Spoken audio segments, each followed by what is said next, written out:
अस्सलाम वालेकुम नाज़रीन, इस वक्त पाकिस्तान क्रिकेट टीम के कप्तान के हवाले से, चूँकि अभी तक पाकिस्तान क्रिकेट बोर्ड ने फ़ैसला नहीं किया कि कप्तान कौन होगा। हमने आपको नाम बताए थे कि रिजवान, शादाब और शाहीन, ये तीन ऐसे नाम हैं जो कि कप्तानी की लिस्ट में, कप्तानी के लिए दौड़ में शामिल हैं। लेकिन अब एक और भी नाम शामिल हो गया है, जबकि दो नाम कप्तानी की लिस्ट से निकल गए हैं। अब ये नाम कौन सा है, क्यों शामिल हुआ, इसके ऊपर पीसीबी ने क्या कहा है। आज हमारे पास थोड़ी सी इन्फॉर्मेशन आई है कि बाबर आजम के साथ पाकिस्तान क्रिकेट बोर्ड ने रब्ता किया है और पीसीबी के इस रब्ते के ऊपर बाबर ने क्या जवाब दिया, क्या मामलात तय हो जाएंगे पाकिस्तान क्रिकेट बोर्ड और बाबर आजम के दरमियान। अगर बाबर कप्तानी लेते हैं तो बाबर आजम के लिए कौन कौन सी टेंशनें जो है ना, वो बाबर को उनका सामना करना पड़ेगा। और इसके साथ साथ कि क्या शाहीन शाह अफरीदी कप्तान बरकरार रह सकते हैं, क्योंकि साबिक कप्तान और शाहीन शाह अफरीदी के ससुर शाहिद अफरीदी ने भी एक बयान दिया है। वो बयान क्या है और शादाब खान और मोहम्मद रिजवान कप्तानी की लिस्ट से क्यों माइनस हो गए, इन तमाम तर सवालों के जवाब मैं आपको इस व्लॉग में दूंगा। तो सबसे पहले कि बाबर आजम के साथ जो पाकिस्तान क्रिकेट बोर्ड ने रब्ता किया है, वो उनको ये ऑफ़र दी गई कि आपको हम दोबारा से कप्तान बनाते हैं। अब ये इतलात आ रही हैं जो कि हर जगह के ऊपर, सोशल मीडिया के ऊपर भी इवन है। हमारे ज़रा ये कहते हैं कि बाबर आजम ने अभी तक हामी नहीं भरी है। बाबर आजम चूँकि उनको जिस तरीके से कप्तानी से हटाया गया था, वो अब दोबारा कप्तानी लेने में थोड़े से रिलक्टेंट हैं। थोड़े से वो कहते हैं ना कि बंदा थोड़ा सा कॉन्शियस हो जाता है कि नहीं यार, अब अगर मैं कप्तानी लूँगा तो क्या क्या मुझे झेलना पड़ सकता है, क्या क्या मुझे हर्डल्स फेस करनी पड़ सकती हैं। तो इसी वजह से अब बाबर जो है ना, उन्होंने फ़ैसला किया कि अपने, मैं जो करीबी हल्का अहबाब है उनका, फैमिली, फ्रेंड्स, दोस्त, उनसे मैं पहले पूछूंगा और उसके बाद फिर वो पाकिस्तान क्रिकेट बोर्ड को इस हवाले से बाज़ाब्ता तौर पर आगाह करेंगे। क्योंकि मोहसिन नकवी साहब, चेयरमैन पीसीबी ने कहा था लास्ट टाइम जो प्रेस कॉन्फ्रेंस हुई थी, उसमें मैंने ही सवाल किया था उनसे कि कप्तानी के हवाले से काफ़ी इस वक्त गैर यकीनी की सूरत हाल है, तो कप्तान का फ़ैसला कब तक हो जाएगा। तो उन्होंने कहा था कि जो फ़िटनेस कैंप हो रहा है काकुल में, उसके फ़ौरन बाद ही हम कप्तान का भी ऐलान कर देंगे। लेकिन हमारे ज़राए कहते हैं कि उससे पहले ही कप्तान के नाम का फ़ैसला कर दिया जाएगा और ये फ़ैसला सिलेक्शन कमेटी ने करना है, जो कि एक नई सिलेक्शन कमेटी बनी है 7-8 रुकनी, वो फ़ैसला करेंगे।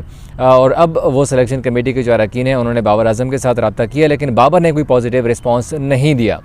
अलबत्ता कुछ हल्के ये भी कह रहे हैं कि अगर बाबर आजम कप्तानी दोबारा से ये फ़ैसला लेते हैं कप्तानी करने का, तो बाबर को कुछ मुश्किलात का सामना भी करना पड़ सकता है, वो इमाद वसीम और मोहम्मद आमिर की सूरत में, क्योंकि दोनों की बनते नहीं है बाबर आजम के साथ।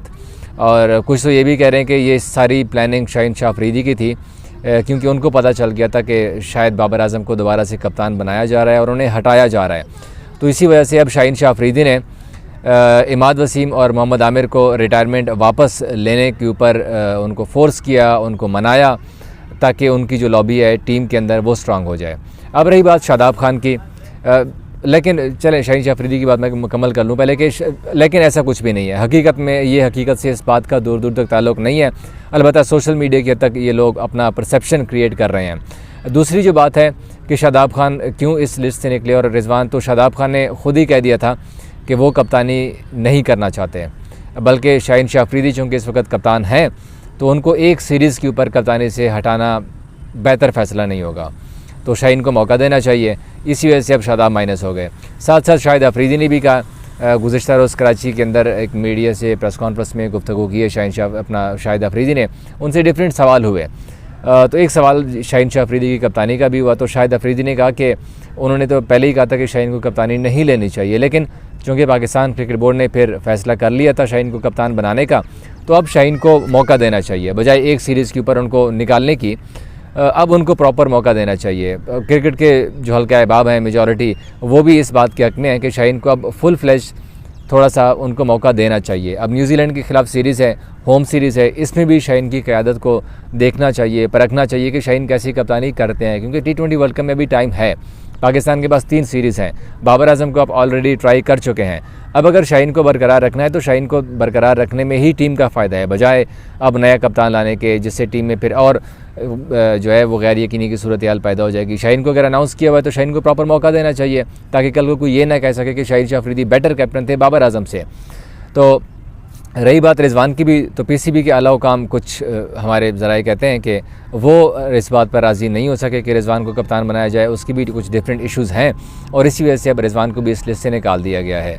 अब देखते हैं कि क्या बाबर आज़म को कप्तान बनाया जाता है या नहीं, और क्या बाबर आज़म ख़ुद से ये फ़ैसला करते हैं, क्योंकि बाबर आज़म को ऑफ़र तो दी गई है। अब अगर बाबर को कप्तान बनाया जाता है तो फिर यकीनी तौर पर टीम में भी कुछ जो ग्रुपिंग का वो सिलसिला चल रहा था वो कम तो हो जाएगा, लेकिन साथ साथ ज़ाहिर सी बात है शाहीन के भी हक़ में बहुत सारे प्लेयर्स हैं जो कि चाहते हैं कि शाहीन शाह अफरीदी को कप्तान बरकरार रखा जाए। देखते हैं कि पाकिस्तान क्रिकेट बोर्ड इस हवाले से क्या फ़ैसला करता है, और ये फ़ैसला चंद दिनों में आ जाएगा और आपको इस फ़ैसले से भी हम आगाह करेंगे। Thank you.